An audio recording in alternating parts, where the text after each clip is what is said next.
নমস্কার, আমি Tanushree Mitrapal, reiki master teacher. আজকে যে বিষয় নিয়ে আলোচনা করতে এলাম সেটা হচ্ছে আমরা নিজেদেরকে নিয়ে কিন্তু অনেক কনসাস।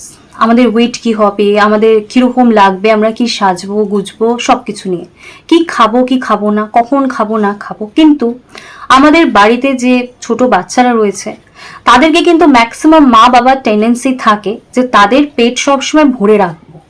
অতিরিক্ত পেট ভরে রাখাটাও যে তাদের পক্ষে ক্ষতি হতে পারে সেটা কিন্তু আমরা অনেকেই সেটা জানি না বা বোঝার চেষ্টা করি না। এবং এই অতিরিক্ত ঘড়ির টাইম বুঝে বুঝে তাকে একেবারে সময় ধরে ধরে অতিরিক্ত পেট ভরে খাওয়ানো, তার পেট ভরে যাওয়ার পরও মা বাবাদের কনসেপ্ট থাকে যে তার হয়তো পেট ভরেনি।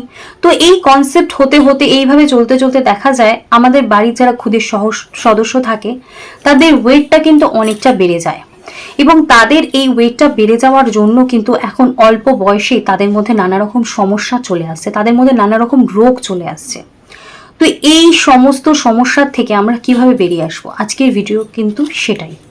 আজকে কিন্তু আমি আলোচনা করব আপনারা আপনাদের বেবিদের এই এক্সেসিভ ওয়েট যেটা আপনি গেইন করিয়ে ফেলেছেন আপনার কিছু ব্যাড হ্যাবিটসের জন্য, সেই এক্সেস ওয়েটটাকে আপনি কি করে রিডিউস করবেন, তার সাথে সাথে অবশ্য করেই তাদের হেলদি লাইফস্টাইলে কি করে আপনি ফেরত নিয়ে আসবেন। তো প্রত্যেক দিনের মতো আজকেও আমি আপনাদেরকে মনে করিয়ে দেবো যে আমি কিন্তু প্রত্যেক দিন আপনাদের জন্য ইউজফুল টপিক নিয়ে ভিডিও করি। তাই আমার ভিডিও মিস করবেন না, যাতে মিস না হয় তাই চ্যানেলটা সাবস্ক্রাইব করে পাশে যে বেল আইকনটা আছে সেটা প্রেস করে নেবেন। আর আমার ভিডিও যদি ভালো লাগে তাহলে একটা লাইক করে কমেন্টস করবেন এবং আত্মীয় স্বজন বন্ধু বান্ধব সকলের কাছে প্রচুর শেয়ার করবেন যাতে সকলে আমার ভিডিওর বেনিফিটস নিতে পারে। তো অবশ্য করেই এই যে বেবিদের এক্সেস ওয়েট হয়ে যায়, দেখা যায় তাদের ওঠা বসা, খেলা, স্কুলে যাওয়া, এতক্ষণ জেগে থাকা সমস্ত কিছুতে তাদের একটা সমস্যা হয়ে যায়। তারা বেশিক্ষণ কোনো অ্যাক্টিভিটিস করতে পারছেন না, তারা তাদের এক্সেস ওয়েটের জন্য খুব টায়ার্ড হয়ে যাচ্ছে, পড়াশোনায় কনসেন্ট্রেশন করতে পারছেন না, খুব অলস হয়ে যাচ্ছে, খেলাধুলো করতে পারছেন না এবং অতিরিক্ত ঘুমের মধ্যে তারা থাকছেন। এবং যখন তার একটা হিউজ ওয়েট বেড়ে যায় তখন যখন বাবা মারা সেটা চোখে পড়ছে তখন কিন্তু দেখা যায় সেই ওয়েট তারা আর লুজ করাতে পারছে না। এবং তখন বাচ্চার ফুড হ্যাবিট এমন হয়ে যায় যে বাচ্চাকে খেতে দেওয়ার আগেই তার খিদে পেয়ে যায় এবং সে এতটাই ফুডি হয়ে যায় এবং সেও দেখা যাচ্ছে সেই ফুডের স্টাইলে থাকতে থাকতে সেও এক্সেস ফুড খেতে খেতে তার ওয়েট কিন্তু আর কন্ট্রোলে আসা সম্ভব হয় না। এবং এই ব্যাড হ্যাবিটসের জন্য দেখা যায় ওই অল্প বয়সী ছোট বাচ্চাটি কিন্তু নানা রকম রোগের মধ্যে পড়ে যাচ্ছে। তো সেটা তো আমাদের একদমই কাম্য নয়।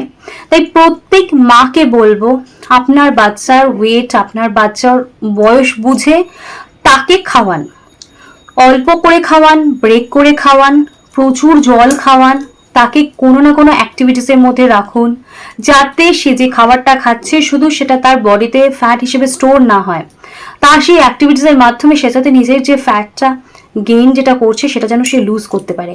এই কথাগুলো কিন্তু খুব ইম্পর্টেন্স। একটা বাচ্চাকে শুধু জন্ম দেওয়া, তাকে পড়াশুনো শেখানো এবং বড় করে মানুষ করা সেটাই কিন্তু দায়িত্ব নয়, দায়িত্ব কিন্তু তার সুস্থ জীবন। সেই সুস্থ জীবন তৈরি করার জন্য কিন্তু একজন মা সব থেকে বেশি দায়ী। মার যে হ্যাবিটস, মা যে শিক্ষা শেখায় সেটাই কিন্তু বাচ্চার জন্য একদম পারফেক্টলি সেটাই কিন্তু বাচ্চা নিয়ে ক্যারি করে। তাই অবশ্য করে প্রত্যেকটি মাকে কিন্তু তার বাচ্চাটিকে নিয়ে খুব কনসিয়াস হতে হবে, তার ফুডস হ্যাবিটস সেটাকে কিন্তু কন্ট্রোল করাও শেখাতে হবে। তাই এক্সেস খাইয়ে দিলেই কিন্তু সবসময় সুস্থ বাচ্চা থাকে না, এটা মাকে বুঝতে হবে। এবং মা যখন এই জিনিসটা বুঝে যাবে তখনই কিন্তু একটা সুস্থ সন্তানকেই গড়ে তোলা সম্ভব। তাই অবশ্য করেই তাকে হেলদি ফুডস খাওয়ান, এক্সেস ফুড খাওয়াবেন না। তাই বাচ্চার বৃদ্ধির জন্য যেটা দরকার সেটা হচ্ছে হেলদি ডায়েট, যেটুকুনি পরিমাণ তার জন্য দরকার। এক্সেস হাবি জাবি খাবার, রাস্তার জাঙ্ক ফুড, বাইরের খাবার, রেস্টুরেন্টের খাবার সেটা কিন্তু বাচ্চার জন্য একদমই দরকার নেই।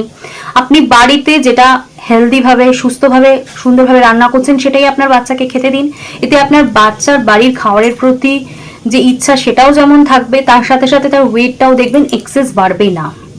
অতিরিক্ত চকলেট, অতিরিক্ত বার্গার, পিৎজা, পেস্ট্রি যেটা বাচ্চা খেতে চাইছে সেটাই আপনি এনে দিচ্ছেন বা ঠুসে ঠুসে খাওয়াচ্ছেন, সেগুলো একদম বন্ধ করুন। এগুলো কিন্তু খুব দরকার।